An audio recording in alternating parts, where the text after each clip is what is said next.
इचबॉर्ड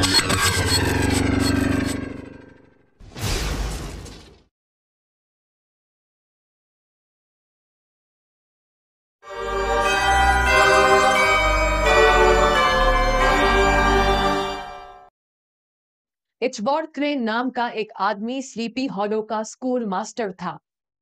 उसका नाम अजीब था क्योंकि वो उसी तरह के पक्षी जैसा दिखता था जिसे सारस कहा जाता है।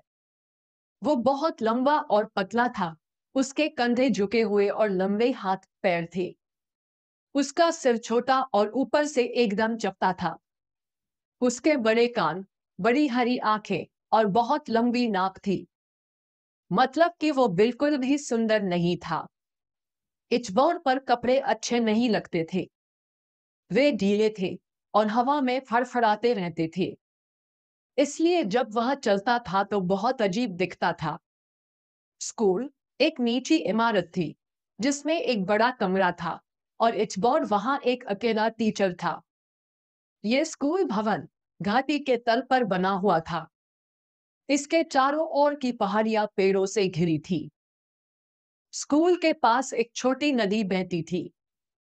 गर्मी के दिनों में स्कूल की खिड़कियां हमेशा खुली रहती थी। जो कोई भी वहां से गुजरता था वो इचबॉर्ड के विद्यार्थियों को नींद भरी आवाज में अपना पाठ सुनाते हुए सुन सकता था। जब स्कूल का दिन खत्म हो जाता था तो इचबॉर्ड अक्सर बच्चों में से किसी एक के साथ घर चला जाता था। स्कूल के कुछ लड़कों और लड़कियों की बहनें उम्र में बड़ी थी। इचबॉर्ड को जवान सुंदर महिलाएं पसंद थी। उनके कुछ स्टूडेंट्स की माएं बढ़िया खाना बनाती थी। इचबॉर्ड को इन बच्चों के साथ घर जाना सबसे ज्यादा पसंद था। इचबॉर्ड बहुत पतला था लेकिन वो भारी मात्रा में खाना खाता था। उसे खाने के बारे में बात करना अच्छा लगता था। उसे खाने के बारे में सोचना अच्छा लगता था।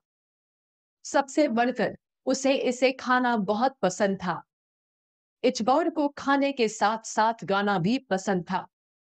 उसने नौजवानों के एक ग्रुप को गीत और भजन गाना सिखाया। हफ्ते में एक बार ग्रुप भजन पाठ के लिए इकट्ठा होता था और हर रविवार इचबॉर्ड घाटी के चर्च में अपने स्टूडेंट्स के साथ खड़ा होता और उनके साथ भजन गाता था।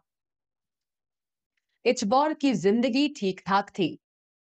उसने पढ़ाई से बहुत ज्यादा पैसा नहीं कमाया और ना ही अपना खुद का घर खरीद सका।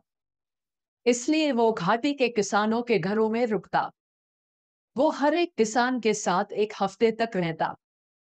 हर हफ्ते एक किसान स्कूल मास्टर को सोने के लिए बिस्तर और खाने के लिए खाना देता था और बदले में इचबॉर्ड किसानों को उनके खेतों में काम करने में मदद करता। वो बाड़ की मरम्मत करता, घोड़ों के लिए पानी लाता, आग के लिए लकड़ियां काटता था। कभी कभी वो किसानों की पत्नियों को उनके बच्चों की देखभाल करने में मदद करता था। किसानों की पत्नियां इचबॉर्ड को देखकर हमेशा खुश होती। वे अक्सर उसे खाने के लिए बुलाया करती और उसके लिए बढ़िया केक बनाती। इलाके की लड़कियों को भी इचबॉर्ड पसंद था।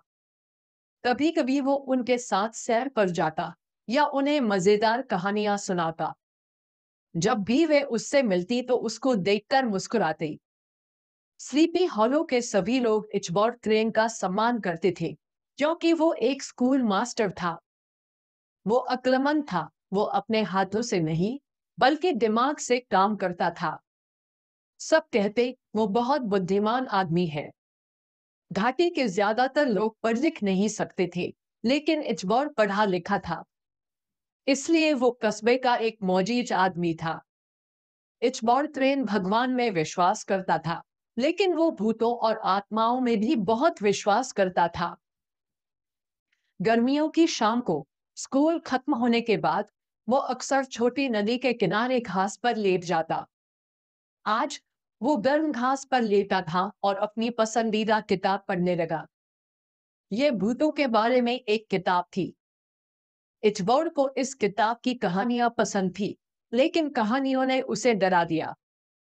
वो उनमें जो कुछ भी पढ़ता था उस पर विश्वास करता था।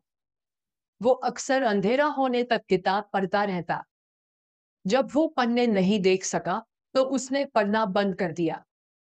लेकिन अब उसे अंधेरे में वापस उस फार्म हाउस तक जाना था जहां वो रह रहा था। घाटी के एक बड़े हिस्से पर जंगल फैला हुआ था। अक्सर इचबॉर्न को फार्म हाउस तक जाने के लिए जंगल से होकर गुजरना पड़ता था। अंधेरे में चलना उसे डरावना लग रहा था। उसे अपने चारों ओर भूत प्रेत दिखाई दे रहे थे। पेड़ों की शाखाएं भूतिया हाथों की तरह लग रही थी और वे सभी उसे पकड़ने की कोशिश कर रहे थे। रात को जंगल में अजीब सी आवाजें आ रही थी। वे असल में पेड़ों पर जानवरों और पक्षियों की आवाजें थी, लेकिन इचबॉर्ड के लिए वे बुरी आत्माओं की आवाजें थी। कभी कभी डर के मारे उसका दिल तेजी से धड़कने लगता था और उसके पैर हिलते नहीं थे। उसने सोचा, यह डरावना है। यहाँ बुरी आत्माएं हैं। ये पेड़ों में छिपी हुई हैं और मुझे अपने साथ ले जाना चाहती है। अब मैं क्या कर सकता हूँ? हाँ, मैं एक भजन गाऊंगा, तब आत्माएं मुझे नुकसान नहीं पहुंचा सकेंगी। इसलिए इचबॉर्ड अक्सर अंधेरे जंगल से गुजरते वक्त एक भजन गाने लगता। मैं रात की बुरी आत्माओं से नहीं डरता। भगवान हमेशा मुझे अंधकार से प्रकाश की ओर ले जाएंगे। स्लीपी हॉलो के लोग अक्सर शाम को अपने घरों के दरवाजे के बाहर बैठे रहते थे। जब इचबॉर्ड उनके घरों के सामने से गुजरा, तो उन्होंने उसकी अजीब ऊंची आवाज सुनी। उन्होंने एक दूसरे से पूछा, ये अजीब शोर कैसा है? क्या ये एक आत्मा है? ओह नहीं, ये तो इचबॉर्ड क्रेन है। ये जंगल के रास्ते घर जाते हुए गा रहा है।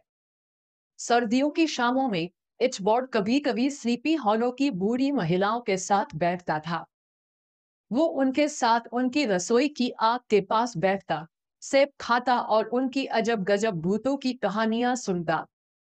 इचबॉर्ड की पसंदीदा भूत की कहानियां बिना सिर वाले घुड़सवार के बारे में थी।